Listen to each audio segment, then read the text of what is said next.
has essentially flattened that wheel out in a hurry. You'll be able to get better results out of your grinder by doing those two things. When I first turned this grinder on, it shook my wall violently. Let me show you how to fix that. But first, welcome to the Okie Woodsman channel. We're glad to have you. I recently started grinding with this Vevor grinder to give it a shot because it's an inexpensive setup, and I've been wanting to have a real nice grinder for some time, but I just couldn't get myself to spend $500 or $600 on one. I have another whole video about this, but this grinder I received from another YouTube channel. There is a problem with it. A lot of people said, hey, the problem is you need to dress your wheel. That's not the issue on this grinder. This whole entire arbor wobbles tremendously. I've now taken that wheel that was on that grinder and put it on my good operational grinder. This is the wheel I have been using, and the reason why that's black is because I've been using this cool grind stuff to see if I can get good results by lubricating and keeping the chain nice and cool. So far so good, but that is not just a dirty wheel, that is a wheel impregnated with cool grind. I'm gonna put that right back here. What I want to show you, if we look at this wheel, because that arbor was off balance, this wheel did attempt to grind a chain from the previous user, or a chain or two, and then I put it on a chain and immediately discovered this ain't gonna work. This needs to be dressed. That wheel's out of balance and the profile is completely wrong. Let me show you what I did. Now, this isn't an exact how you ought to do it, but let me show you the principle and the concept of it, and then you can go ahead and figure out exactly how you want to do it. So you can see that right there. That's no good. I'm going to try to do this behind the camera here so as to let you see what the process looks like, but we're going to see if we can make this happen. To emphasize what I'm doing, I am going to go ahead and dress the wheel with this cool grind stuff because it will change the color of a wheel, so as we dress it, I will know when this is all gone. Let's get this wheel darkened up a little bit here.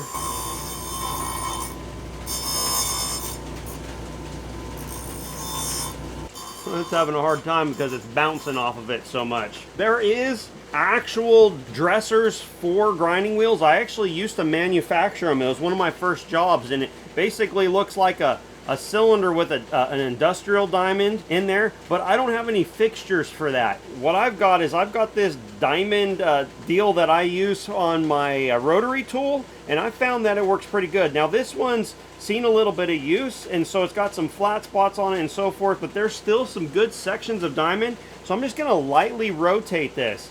Let's see how this works here. And we're gonna see this wheel lighten up in color quick. Now I'm not pushing hard because I want to get the high spots here first. And actually what I'm wanting to do on this wheel is I'm wanting to basically grind a flat on it. I don't know if you can tell, but this has suddenly gotten much quieter already. So look at that. This diamond stone here has essentially flattened that wheel out in a hurry. Let's take a look at it. We're still going to need some more work because there was a bad imbalance there. In fact, well, once I get the radius worked on here, it might be just fine, but that is nice and flat now. I can feel it and hear it with my finger. So look at that. We've essentially ground a flat on this. Now what I'm going to do, by eye, I am going to go ahead and put a radius on this and imagine it being like a file. There are guides like this, but I would like to say that I have looked at enough chain and enough files that I think I ought to do it just fine. Now what I will do is I will check my work after I'm done, but this is what we're gonna go off of. By eye first. This has gone much quieter. It's smooth. So I'm gonna just, and I'm gently holding this on here. Gently holding this on here. This is much faster than using the little gray deal that they come with. You can feel that. Oh, it's awesome. You can see it just takes it off so quickly.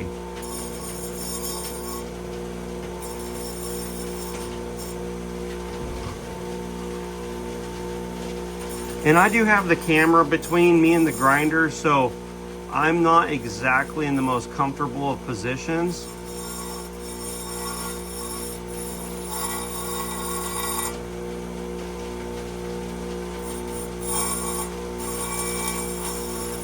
And also my stone is, I mean, this thing's got some flat spots on it, and so I'm working with what I've got here, everybody. I really appreciate you being here. There's probably a better and safer way of doing this, but I feel comfortable. I've worked around a lot of different grinding equipment. Like I said, I used to manufacture grinders or dressing things for like surface grinders and stuff. It was my very first job. Actually, no, my first job was working at a place. I did quality control and using micrometers and feeler gauges for linear slides. So I have a little bit of a background in precision. All right, let's turn that off. I just eyeballed that now. We'll put the gauge up there for what 3/8 ought to look like, and we'll see if it's good enough. Now, oh dang. You don't want to do that to your plastic gauge. Now this does have some, let me get this adjusted out of the way here. Get this. Boy, it's hard when you're trying to film something, you know that? All right. Check that out. I didn't have to put the feeler gauge up there. This was in real time. But I'm happy with that. There's no reason to go any further, but this is, according to this gauge here, is for 3/8 chain. This is ready to go. I can grind on a chain now with this. In fact, let's go ahead and do that. Let's see how it works. If this video can be helpful to you or someone else that you know, make sure you please share it. We're a growing channel here. I absolutely love this stuff. We're setting this at 25, guys. I don't look at the books. I don't want to look at the books because I can hand file, but I know I like about a 20 to 25 degree angle. This is an Oregon EXJ or EXL. I don't remember which one it is. It's the full comp. It's a 20-inch chain. I'm going to set this to 25. And I know that I like this rear setting to be about 50. I'm going to actually go a little bit more here on this one. I just ground at 50, and I think I want it a little bit closer to like 47.5 or so to emulate the profile of a file more. Oh, I think that's going to be nice, everybody. I think this is going to be nice, nice, nice, nice, nice, nice.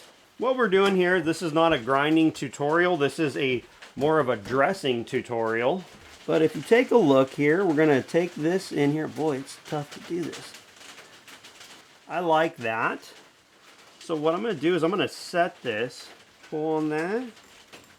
Look at that. I think that's going to be a good place to start. I really want to just kiss that tooth. Now I'm going to start off with cool grind on here because I like it. I think it makes sense. Let's see how it works.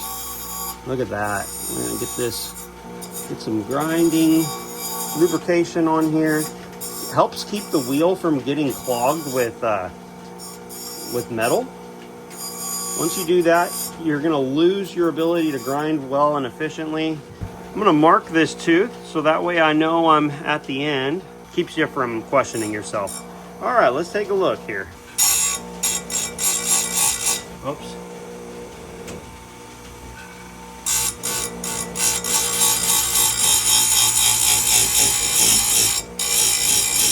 Okay, my angle might be a little bit more than I want. I am also wanting to mess with CBN wheels at some point too.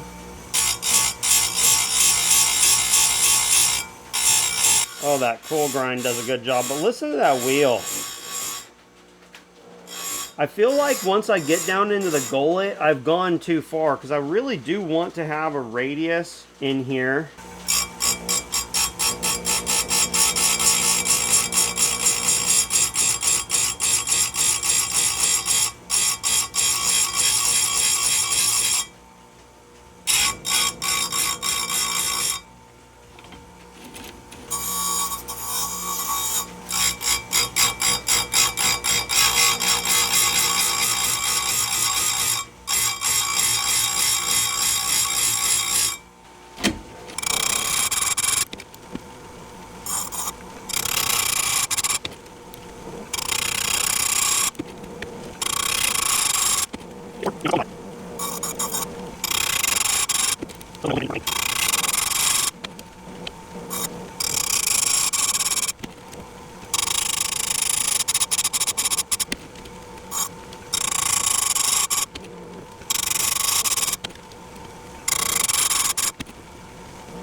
Go ahead and rotate this now to 25 the other way.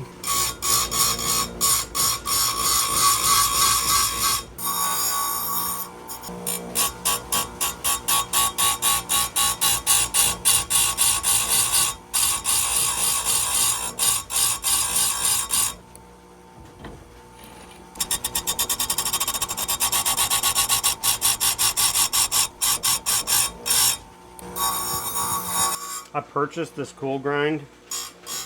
The unit price was pretty cheap from Granberg, but the shipping was pretty expensive. Probably one of those things you probably ought to buy. I bought like 3 of them. I wonder if you bought 10 of them, if it'd be the same shipping.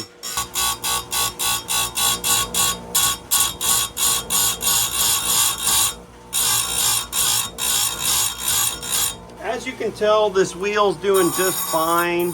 After my dressing, it's nice and quiet and smooth. You know, that other grinder, certainly the arbor was the issue, not the wheel. People just couldn't see it, or they weren't willing to listen. I don't understand that. I understand not being able to see it, but just thinking about it, I mean, if you see the arbor wobble, there's no amount of dressing that's going to fix that.